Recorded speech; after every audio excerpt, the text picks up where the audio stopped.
수영으로 건넌 한 여성이 있습니다.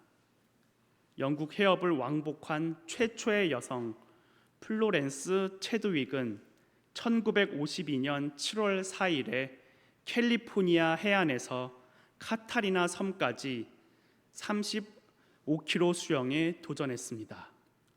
먹지도 못하고 쉬지도 않고 16시간 가까이 수영해야 하는 그야말로 어려운 코스였습니다.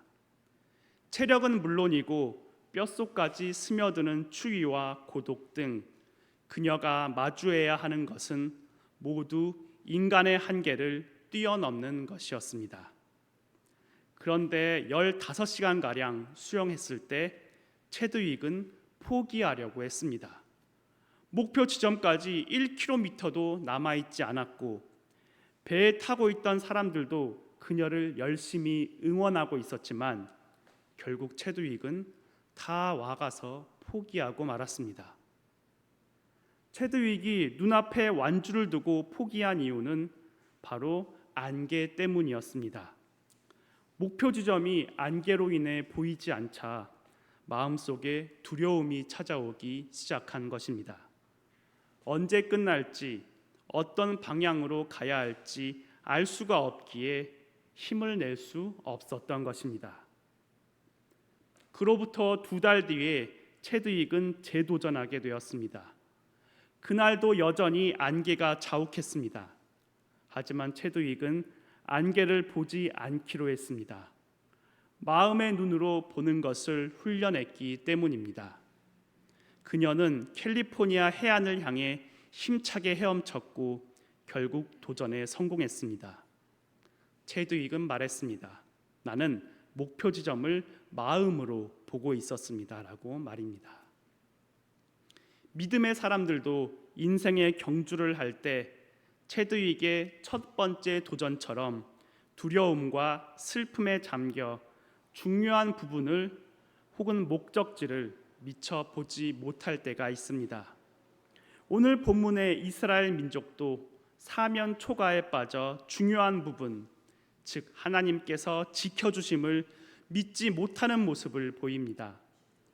뒤에서는 바로의 군대가 쫓아오고 앞에는 홍해가 가로막고 있습니다. 두려움에 빠져 가나안에 간다는 목표도 그들을 도우시는 하나님의 존재도 보이지 않게 된 것입니다. 이스라엘 백성들이 하나님께서 모세를 통해 베풀어 주신 10가지 기적을 통하여 출애굽에 성공한 지 얼마 되지도 않은 이 시점에 애굽의 바로는 장정만 60만 명에 달하는 이스라엘 민족의 노동력을 잃게 되는 것이 너무나도 안타까웠던 것 같습니다. 그래서 불과 얼마 전에 장자의 죽음이라는 엄청난 재앙을 당한 것을 잊어버린 채 애굽의 모든 병거와 마병과 군대를 동원하여 이스라엘 민족을 추격하기 시작합니다. 최강의 전력을 갖추고 출정한 것입니다. 애굽에 내린 엄청난 재앙을 겪고서도 바로는 어리석은 선택을 내렸습니다. 그 신하들도 똑같았습니다. 이것이 세상의 어리석음입니다. 그러나 그리스도인이라고 해서 이러한 잘못된 판단을 내리지 말라는 법이 없습니다. 하나님을 잊고 세상의 가치관에 매몰되는 순간 우리도 바로처럼 어리석고 잘못된 판단을 내리게 될 수도 있습니다. 이를 경계하는 저와 여러분이 되었으면 합니다. 우리의 인생도 어쩌면 이스라엘 민족과도 같은 상황에 처할 때가 있을 것입니다. 인생의 홍해를 만나서 전진할 수 없을 것 같은 상황. 그런데 뒤에는 바로의 군사들처럼 큰 위기가 다가오고 있는 그야말로 이러지도 저러지도 못하고 좌절만 하고 있는 그런 어려움에 우리도 빠질 때가 생길 수 있습니다. 그렇다면 그럴 때 과연 우리는 어떻게 해야 할까요? 오늘 본문에서 그 해답을 찾을 수 있습니다. 우리의 인생에서 홍해를 만났을 때 우리는 어떤 자세를 취해야 하는지 이 시간 함께 나누고자 합니다. 첫째, 두려워하지 말아야 합니다. 10절에 의하면 이스라엘 민족의 눈에 바로의 군대가 다가오고 있는 것이 너무나도 선명하게 보였습니다. 이 광경을 지켜본 이스라엘 백성은 두려움에 빠지고 말았습니다. 그런데 여기서 한 가지 이상한 점이 있습니다. 아까 제가 이스라엘 백성은 장정만 60만 명에 이른다고 말씀드렸습니다. 애국 군대가 아무리 병거와 기마 그리고 각종 무기로 무장했다고 해도 수적으로는 결코 열세가 아니었을 것입니다. 무엇보다도 이스라엘 민족에게는 바로 얼마 전까지 무려 10가지의 기적을 베풀어 그들을 해방시켜 주신 하나님이 계십니다. 그렇다면 어떻게 보면 한번 제대로 붙어볼 만한 싸움일 수도 있었습니다. 그러나 이미 두려움에 사로잡혀 버린 이스라엘 백성은 애국 군대의 힘을 실제보다 훨씬 확대하여 파악하고 반면에 자신들의 규모와 힘을 너무 보잘것없게 생각하여 싸울 생각조차 하지 못했던 것 같습니다. 이처럼 두려움에 사로잡힌 상태에서는 이성이 마비되어 객관적으로 볼 수 있는 능력조차 상실되는 것입니다.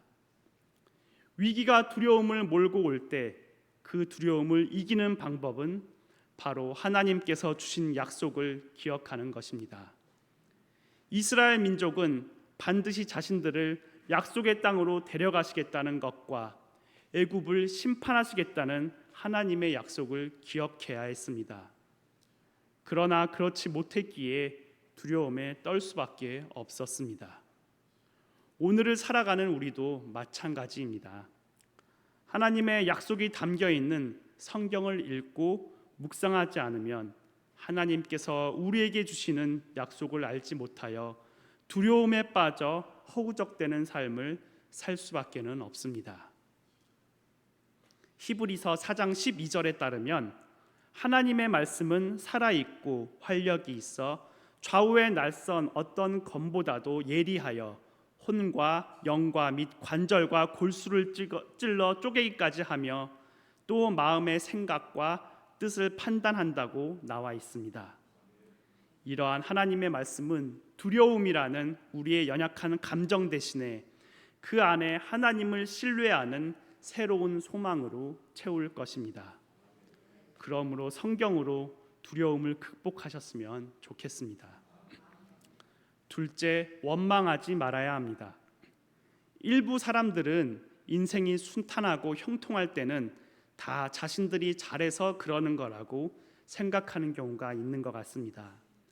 그러다가 일이 제대로 안 되고 어려워지면 그때부터 모든 일에 대해 남 탓을 하는 경우가 있습니다. 본문의 이스라엘 민족도 마찬가지였습니다.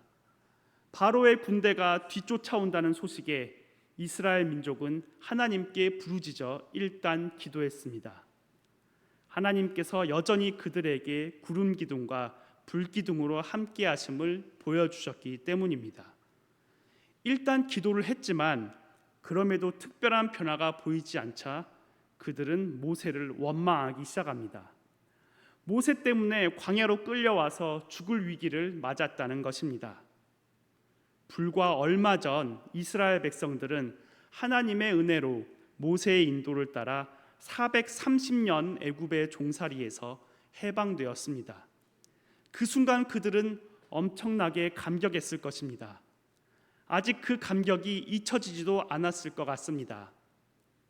우리는 36년간 일제 식민 통치에서 해방되었던 날을 광복절로 지키며 지금도 감격하고 있습니다.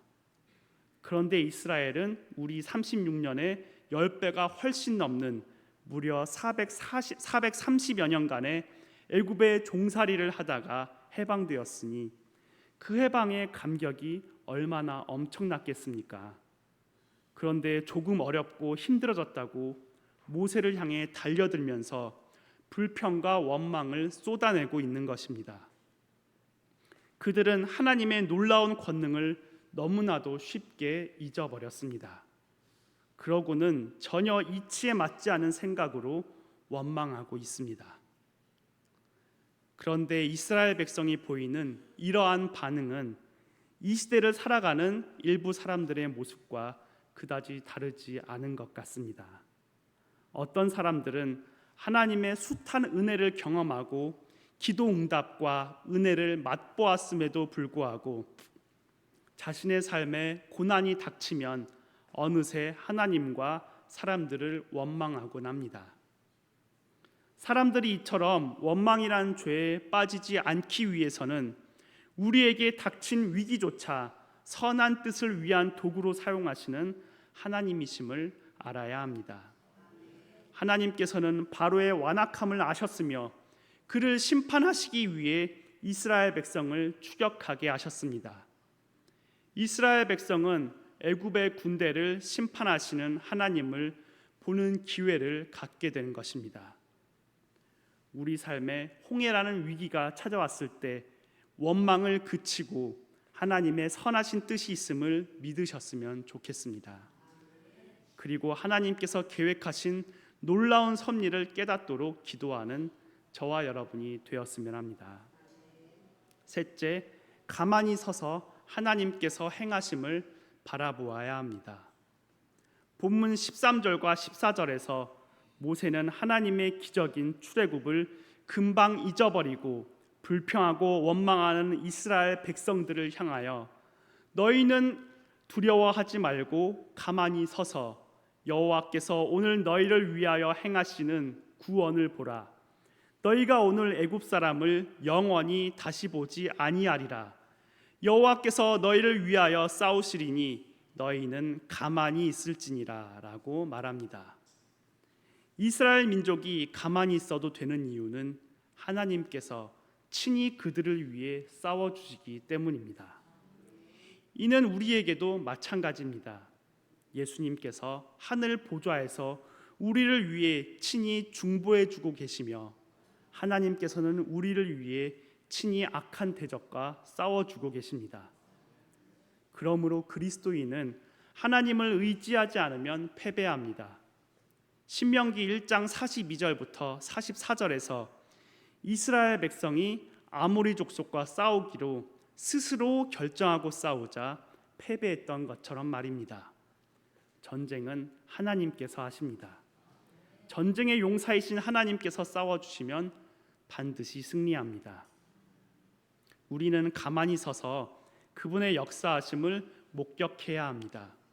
우리가 하나님의 자녀이고 예수 그리스도의 보혈로 구원받은 이들이라는 사실을 꼭 기억하셨으면 좋겠습니다. 하나님께서는 절대로 당신의 백성을 포기하지 않으시기 때문입니다. 넷째, 믿음으로 순종해야 합니다. 15절에 의하면 하나님께서는 모세에게 너는 어찌하여 내게 부르짖느냐 이스라엘 자손에게 명령하여 앞으로 나아가게 하고 라고 말씀하십니다. 하나님의 명령에 따라서 행동하라는 말씀입니다. 눈앞에 홍해가 막고 있는 상황에서도 하나님께서 함께 하심을 믿고 전진해야 한다는 것입니다. 그리고 16절을 보면 하나님께서는 모세에게 지팡이를 손에 들고 바다 위로 내밀어 갈라지게 하라고 명령하십니다. 이성적으로는 도저히 이해가 가지 않은 이 명령을 모세는 순종하며 그대로 시행했습니다. 그는 하나님께서 애굽에 내리신 10가지 재앙을 통해 그분의 권능을 보았고 그 말씀을 신뢰하였습니다. 하나님께서는 겨자씨와 같이 보잘것없는 우리의 믿음을 사용하셔서 당신의 섭리를 이루어 가십니다. 하나님께서는 여호수아가 이끄는 이스라엘 민족이 가나안 땅에 들어갔을 때도 동일하게 믿음을 요구하신 바 있습니다. 하나님께서는 이스라엘 백성에게 요단강을 건너게 하셨습니다. 그런데 먼저 제사장들이 요단강물을 밟은 후에야 흘러내리던 요단강물을 끊어지게 하셨습니다. 이처럼 믿음은 하나님께서 당신의 백성에게 기대하시는 태도입니다. 그러므로 우리는 이성이나 경험이나 우리의 하찮은 능력을 믿기보다 하나님의 말씀을 신뢰하고 그 말씀에 순종하는 삶을 살아야 합니다.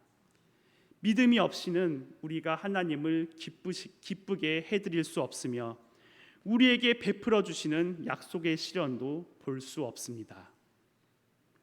다섯째, 하나님의 말씀에 집중해야 합니다. 이스라엘 백성은 애굽 군인들과 홍해 사이에서 두려움과 절망 가운데 꼼짝도 할 수 없었습니다. 임박한 죽음의 공포가 그들을 사로잡았습니다. 하나님께 집중하지 못했기에 꼼짝할 수 없었던 것입니다. 이러한 모습은 인간이라면 누구나 경험하는 연약함이기도 합니다. 심지어 예수님의 제자였던 베드로도 마찬가지였습니다. 베드로 역시 예수님께서 앞에 계심에도 불구하고 큰 바람이 불어오자 두려워서 예수님께 집중하지 못하고 물속으로 빠지고 말았습니다. 마찬가지로 공포 속에 떨던 이스라엘 백성은 모세가 명령을 내린 후에야 비로소 앞으로 나갈 수 있었습니다. 그런데 같은 장소에서 이스라엘 민족과 동일한 위기에 처한 모세는 백성을 돕는 일을 수행합니다. 어떻게 이런 차이가 있을 수 있었을까요? 아마 모세에게도 애굽의 군인들과 앞에 있는 홍해는 두려움을 주기에 충분했을 것입니다. 그러나 모세는 하나님의 말씀에만 집중했습니다. 그는 눈앞에 펼쳐진 상황에서 눈을 들어 하나님을 보았고 그분의 음성에 귀를 기울였습니다. 그런 모세에게 하나님께서는 손을 바다로 내밀어 갈라지게 하고 이스라엘 백성을 앞으로 나가게 하라고 명령하셨습니다. 모세가 하나님의 말씀에 귀를 기울이자 하나님의 말씀이 그에게 임했습니다. 하나님께서는 말씀에 귀를 기울이는 모세를 만나주시고 그를 통해 이스라엘 민족을 인도하셨습니다. 위기 가운데서도 하나님의 인도하심을 경험하고 하나님의 사람으로 쓰임받기를 원하신다면 모세같이 하나님의 말씀으로 연단받아야 합니다. 우리가 날마다 말씀 속에서 하나님의 뜻을 발견하고 그 뜻에 순종한다면 하나님께서는 우리를 통해 일하실 것입니다. 결국 모세의 믿음을 보신 여호와 하나님께서는 큰 동풍이 밤새도록 불어서 바닷물을 물러가게 하십니다. 그래서 홍해가 기적적으로 갈라짐에 바다가 마른 땅이 되어 장정만 60만여 명에 이르는 이스라엘 민족이 감격 속에 홍해를 건너게 되었습니다. 애굽의 병거들과 마병들이 그 뒤를 쫓았는데 새벽녘 그들이 바다 가운데쯤 왔을 때 여호와 하나님께서 불과 구름 기둥 가운데서 애굽 군대를 어지럽게 하십니다. 그리고 이스라엘 백성들을 위해 하나님께서 친히 싸워 주셔서 애굽 군대를 한 명도 남기지 않고 홍해에서 수장시키시고 기적의 승리를 거두게 하셨습니다. 우리는 우리의 힘과 공로에 의지하는 율법적 신앙생활을 멈추고 예수님께서 나의 모든 죄악과 상처와 질병을 대신 지심을 믿어야 합니다. 우리가 내세울 것이 무엇이고 우리가 욕심 부릴 것이 무엇이며 우리가 고집 피울 것이 무엇이겠습니까? 주님께서 권능으로 역사하시도록 다 내어드리면 우리 대신 싸우시고 승리하심으로 우리에게도 인생의 홍해를 가르는 기적이 일어나게 될 줄을 믿습니다. 사랑하는 관상교회 성도님 여러분, 험난한 인생길을 살아가는 것이 때로는 외롭고 힘드실 때가 있을 겁니다. 앞이 캄캄하고 낙심되어 모든 것을 포기하고 싶은 순간이 있을 수도 있습니다. 그러나 우리 인생의 어떠한 절망적인 상황 속에서도 오직 하나님만을 바라보고 부르짖으며 하나님께서 우리를 위하여 행하시는 일을 믿음의 눈으로 바라보시기 바랍니다. 우리의 인생을 가로막고 있는 홍해가 갈라지는 기적의 역사가 우리의 삶 가운데 반드시 일어나게 될 것입니다. 이제 말씀을 정리하고자 합니다. 우리의 인생이 항상 평안하고 행복했으면 물론 좋겠지만 때로는 인생을 가로막는 홍해를 만날 때가 있습니다. 우리의 힘으로는 건널 수도 없고 그 물살을 가르기는 더욱 불가능해 보이는 인생의 홍해. 그 홍해를 만날 때 어떻게 해야 되는지 5가지를 말씀드렸습니다. 첫째, 우리 앞에 놓인 홍해에 대해 과도한 두려움을 갖지 말아야 합니다. 과도한 두려움은 눈앞의 시련을 지나치게 크게 보이게 하고 하나님의 크신 능력을 축소해버리는 죄악을 범할 수 있기 때문입니다. 둘째, 원망하지 말아야 합니다. 우리에게 닥친 위기조차 선한 뜻을 위한 도구로 사용하시는 하나님을 바라봐야 합니다. 원망 대신 기도와 간구로 하나님께 아뢰어야 합니다. 셋째, 가만히 서서 하나님께서 행하심을 바라보아야 합니다. 우리의 공로, 우리의 노력으로 구원을 얻고 인생의 그 큰 홍해를 넘어설 수 있다는 오만을 버려야 합니다. 예수님께서 하늘 보좌에서 우리를 위해 친히 중보해 주고 계시며 하나님께서 우리를 위해 친히 악한 대적과 싸워 주심을 믿고 기다릴 수 있어야 합니다. 넷째, 믿음으로 순종해야 합니다. 우리의 인생을 홍해와 같은 거대한 장애물이 가로막고 있는 암울한 상황이라고 하더라도 하나님께서 함께 하심을 믿고 전진해야 합니다. 그리고 마지막으로 하나님의 말씀에 집중해야 합니다. 눈앞에 펼쳐진 홍해에 매몰될 것이 아니라 눈을 들어 하나님을 바라보고 그분의 음성에 귀 기울여야 합니다. 2014년에 개봉한 인터스텔라라는 영화가 있습니다. 지구의 기후 변화가 와서 극심한 가뭄과 환경 오염으로 인해 지구가 멸망할 위기에 처하고 식량난에 처하게 됩니다. 흉년이 심해지고 먹을 것이 부족해지자 많은 사람이 땅만 바라보고 잘 되지도 않는 농사에만 전념합니다. 하지만 그때 주인공은 땅이 아니라 하늘을 바라봅니다. 저 하늘 어딘가에 우리가 살 곳이 있을 것이다. 반드시 방법을 찾을 것이다 라는 생각으로 하늘을 바라봅니다.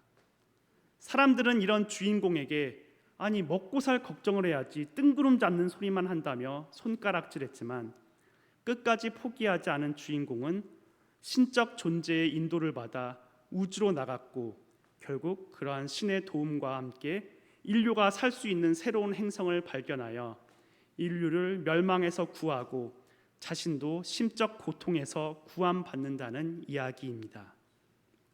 우리는 세상의 시련, 인생의 홍해가 아닌 그 너머에 계시는 하나님을 바라볼 수 있어야 합니다. 그럴 때 우리의 인생이 두려움과 절망이 아닌 희망과 구원의 과정이 될 것입니다. 홍해가 아니라 하나님만 바라보시는 우리 관산교회 성도님들 모두가 되셨으면 좋겠습니다. 기도하시겠습니다. 사랑이 많으신 하나님 아버지, 부족한 저희를 택하여 자녀 삼아 주시고 사랑과 은혜를 베풀어 주심에 진심으로 감사드립니다. 저희는 연약하여 잠시도 주님의 은혜 없이는 살 수 없음을 고백하오니 저희에게 충만한 은혜를 허락하여 주시옵소서. 인생의 홍해를 만날 때 과도하게 두려워하거나 주님을 원망하지 않으며 하나님의 행하심을 바라보고 믿음으로 순종하게 하시며 말씀으로 집중하는 저희가 되도록 이끌어 주시옵소서. 모든 것을 주님께 의탁하오며 살아계신 예수 그리스도의 이름으로 기도드립니다. 아멘.